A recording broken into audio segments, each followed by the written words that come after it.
आदाब। KP news 24/7 में आपका स्वागत है। मैं हूं मुस्तफा आदिल। सबसे पहले देखते हैं मुख्य समाचार।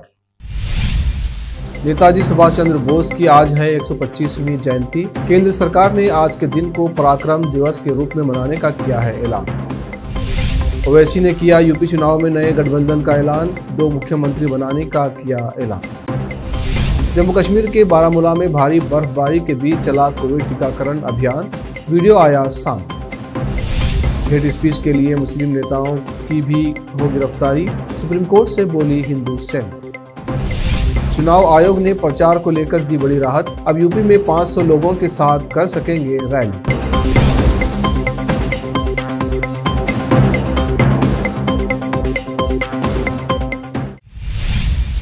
अब समाचार विस्तार से।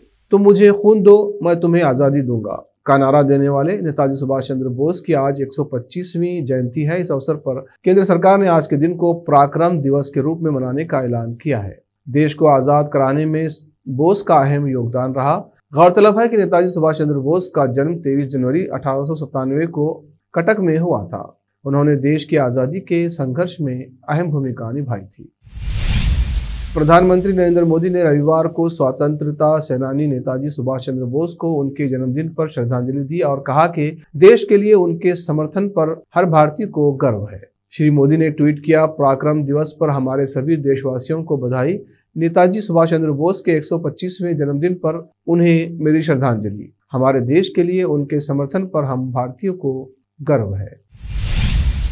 नेताजी सुभाष चंद्र बोस की 125वीं जयंती के मौके पर आज रविवार को प्रधानमंत्री नरेंद्र मोदी उनकी ग्रेनाइट की प्रतिमा के होलोग्राम का अनावरण करेंगे। पीएम मोदी ने हाल ही में घोषणा की थी कि देश के महान सपूत नेताजी सुभाष चंद्र बोस के प्रति आभार के प्रतीक के रूप में इंडिया गेट पर उनकी ग्रेनाइट की एक प्रतिमा लगाई जाएगी। प्रधानमंत्री ने कहा था कि जब तक नेताजी की ग्रेनाइट की प्रतिमा बनकर तैयार नहीं हो जाती तब तक उस स्थान पर उनकी एक होलोग्राम प्रतिमा वहां लगाई जाएगी। उन्होंने कहा था कि इस होलोग्राम प्रतिमा का वो 23 जनवरी को नेताजी की जयंती के अवसर पर लोकार्पण करेंगे।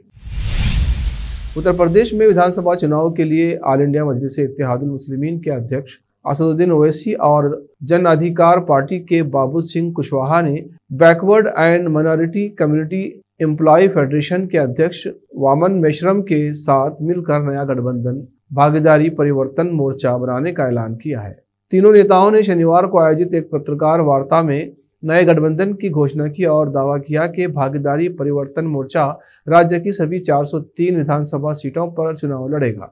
भागीदारी परिवर्तन मोर्चा का संयोजक बाबू सिंह कुशवाहा को बनाया गया है। ओवैसी ने पत्रकारों से कहा कि उनके गठबंधन को बहुमत मिलने पर राज्य में 2 मुख्यमंत्री बनाए जाएंगे, जिनमें एक दलित समुदाय से होगा जबकि दूसरा पिछड़ी जाति समुदाय से होगा। उन्होंने कहा कि इसके अलावा 3 उप मुख्यमंत्री बनाए जाएंगे, जिनमें एक मुस्लिम समुदाय से होगा।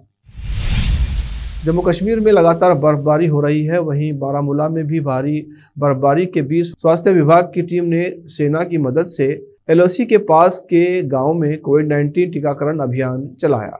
इसका वीडियो भी सामने आया है, जिसमें देखा जा सकता है कि स्वास्थ्य विभाग की टीम सेना के साथ भारी बर्फबारी के बीच टीकाकरण अभियान चला रही है। गौरतलब है कि जम्मू कश्मीर में शनिवार को 6568 नए कोविड-19 मामले सामने आए और 7 मौतें दर्ज की गई हैं। हरिद्वार में हुई धर्म संसद के मामले में अब हिंदू सेना भी सुप्रीम कोर्ट पहुंच गई है और उसने धर्म संसद में हेट स्पीच के लिए कार्रवाई का विरोध किया है। साथ ही कहा कि अगर धर्म संसद मामले में कार्रवाई की जाती है तो मुस्लिम नेताओं को भी हेट स्पीच के लिए गिरफ्तार किया जाना चाहिए। इसके अलावा अर्जी में हिंदू सेना को भी पक्षकार बनाने की मांग की गई है। हिंदू सेना के अध्यक्ष विष्णु गुप्ता की ओर से दाखिल इस अर्जी में कहा गया है कि राज्य सरकारों को असदुद्दीन ओवैसी, तौकीर रजा, साजिद रशीदी, अमानतुल्लाह खान, वारिस पठान के खिलाफ हेट स्पीच देने के लिए एफआईआर दर्ज करने का निर्देश दिया जाए। अब वक्त है ब्रेक का। ब्रेक के बाद जल्द लौटते हैं। हिंदुस्तान के हर कोने में हम हैं मौजूद। 24 घंटे हालात पर गहरी नजर, खबरों से जुड़े चुपते सवालात और आपको दिखाता है धार्मिक, सामाजिक, राजनीतिक, लोकल और इंटरनेशनल न्यूज की सबसे बेहतर कवरेज।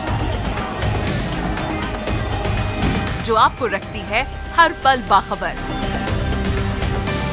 देश और दुनिया भर की खबर के लिए देखते रहें KP news 24/7। Noor education trust Bidar की ओर से चलाए जाने वाला Noor MEd college Bidar, recognized by NCTE Delhi and affiliated to Gulbarga University, Gulbarga. Admission are open for the academic year 2021-22. विशेषज्ञ और सक्षम शिक्षकों द्वारा शिक्षा प्राप्त करने के लिए नूर एमएड कॉलेज में दाखिला लें और शांत वातावरण में शिक्षा प्राप्त करें। बीदर शहर में बेहतर शिक्षा का एकमात्र केंद्र Noor MEd college, Shahpur gate, Bidar. Phone numbers 9945283920, 8482221297। Break के बाद फिर एक बार आपका स्वागत है। आइए देखते हैं आगे के समाचार।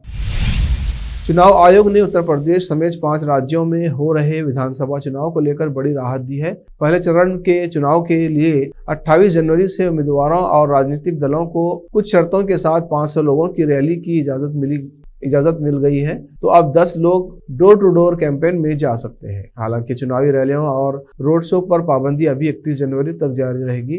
बता दें कि चुनाव आयोग ने जब 8 जनवरी को 5 राज्यों में विधानसभा चुनाव की तारीखों का ऐलान किया था, तब एक हफ्ते के लिए रैलियों, रोड शो और जनसभा पर पाबंदी लगाई थी। इसके बाद इसे 15 जनवरी और फिर बढ़ाकर 22 जनवरी कर दिया था। वहीं कोरोना की बढ़ती रफ्तार को देखते हुए इसे 31 जनवरी तक बढ़ा दिया गया है। दिल्ली नर्सेज फेडरेशन के बैनर तले दिल्ली सरकार के सभी अस्पतालों में 24 और 25 जनवरी को ब्लैक रिबन डेज मनाए जाएंगे। इस दौरान सभी नर्स और नर्सिंग स्टाफ कोविड ड्यूटी के दौरान मारी गई नर्सों के परिजनों के लिए मुआवजे की मांग करते हुए काला फीता बांधकर प्रदर्शन करेंगे। हालांकि फेडरेशन की ओर से इसे विरोध प्रदर्शन बताया जा रहा है और हड़ताल नहीं कहा गया है। फेडरेशन की ओर से बताया गया है कि कोरोना ड्यूटी के दौरान दिल्ली सरकार के अस्पतालों में 8 नर्सों की कोरोना मरीजों की सेवा करने के दौरान मौत हुई है। ये सभी नर्सें दिल्ली सरकार की ओर से पूर्ण रूप से घोषित कोविड अस्पतालों में काम कर रही थी। जैसा कि दिल्ली सरकार की ओर से घोषणा की गई थी कि कोरोना के दौरान अगर किसी कोरोना वॉरियर की मौत होती है तो सरकार उसके परिजनों या आश्रितों को 1 करोड़ रुपए का मुआवजा देगी, लेकिन उन्हें अभी तक इनमें से किसी के परिजनों को कोई मुआवजा नहीं दिया गया है। बुलंदशहर में 2018 की हिंसा में कथित भूमिका को लेकर कुछ समय के लिए गिरफ्तार किए गए योगेश राज ने उत्तर प्रदेश विधानसभा चुनाव लड़ने के लिए अपना नामांकन पत्र दाखिल कर दिया है। इस हिंसा में एक पुलिस निरीक्षक समेत 2 लोगों की जान चली गई थी। सयाना विधानसभा क्षेत्र से निर्दलीय प्रत्याशी के तौर पर योगेश कुमार नाम से नामांकन पत्र दाखिल किया गया है। उनके चुनावी हल्फनामे में ये जानकारी दी गई है कि इस निर्वाचन क्षेत्र में 10 फरवरी को मतदान होगा। अपने हल्फनामे में 12वीं पास योगेश राज ने अपनी उम्र 26 साल बताई है और घोषणा की है कि उनके विरुद्ध 2 आपराधिक मामले हैं जिनमें फैसले का इंतजार है। उनमें एक मामला 2018 की भीड़ हिंसा से जुड़ा है। भोपाल की रहने वाली युवा कलाकार और कैलीग्राफर नवाबजहां बेगम को हार्वर्ड वर्ल्ड रिकॉर्ड लंदन ने real gold app strict painting with palette knife से सम्मानित किया है। नवाबजहां ने यह वर्ल्ड रिकॉर्ड एक विशेष प्रकार की पेंटिंग बनाकर अपने नाम किया है, जिसमें उन्होंने सिर्फ पैलेट चाकू का उपयोग किया है और एक विशेषता यह भी है कि इस पेंटिंग को बनाने के लिए कोई ब्रश का उपयोग नहीं किया गया है। उन्होंने इस पेंटिंग को गोल्ड माइन नाम दिया है। माँ और बच्चे का रिश्ता बहुत ही अटूट होता है, इसीलिए माँ अपने बच्चों से दुनिया में सबसे ज्यादा प्यार करती है। वो अपने बच्चे के लिए मौत से भी लड़ सकती है। ऐसी ही एक मिसाल देखने में आई कि तेलंगाना के खम्मम में कुदरत का करिश्मा फिर एक बार देखने को मिला है। गर्भवती महिला के कोमा में चले जाने के बाद डॉक्टर्स ने बच्चे को बचाने के लिए महिला का ऑपरेशन करके डिलीवरी की। बच्चे के रोने की आवाज पर मां कोमा से बाहर आ गई। न्यूजीलैंड में बढ़ते कोरोना वायरस के मद्देनजर रेड अलर्ट की घोषणा के बाद प्रधानमंत्री जेसिंडा आर्डर्न ने रविवार को अपनी शादी रद्द कर दी है। द गार्जियन ने अपनी रिपोर्ट में सुश्री आर्डर्न के हवाले से कहा है कि ओमिक्रॉन ने न्यूजीलैंड में सीमाओं को तोड़ दिया है और समुदाय में फैलना शुरू कर दिया है, इसलिए पूरे देश पर उच्चतम प्रतिबंध लगाए जाएंगे। हम जानते हैं कि ऐसे मामलों की संख्या सुनकर लोग बहुत परेशान होंगे। उन्होंने कहा कि हम प्रसार को कम करने और कोरोना मामलों की संख्या को कम करने की पूरी कोशिश करेंगे। आखिर में फिर एक बार देखते हैं मुख्य समाचार। नेताजी सुभाष चंद्र बोस की आज है 125वीं जयंती। केंद्र सरकार ने आज के दिन को पराक्रम दिवस के रूप में मनाने का किया है ऐलान। ओवैसी ने किया यूपी चुनाव में नए गठबंधन का ऐलान, 2 मुख्यमंत्री बनाने का किया ऐलान। जम्मू कश्मीर के बारामूला में भारी बर्फबारी के बीच चला कोविड टीकाकरण अभियान, वीडियो आया सामने। हेट स्पीच के लिए मुस्लिम नेताओं की भी हो गिरफ्तारी, सुप्रीम कोर्ट से बोली हिंदू सेना। चुनाव आयोग ने प्रचार को लेकर दी बड़ी राहत, अब यूपी में 500 लोगों के साथ कर सकेंगे रैली।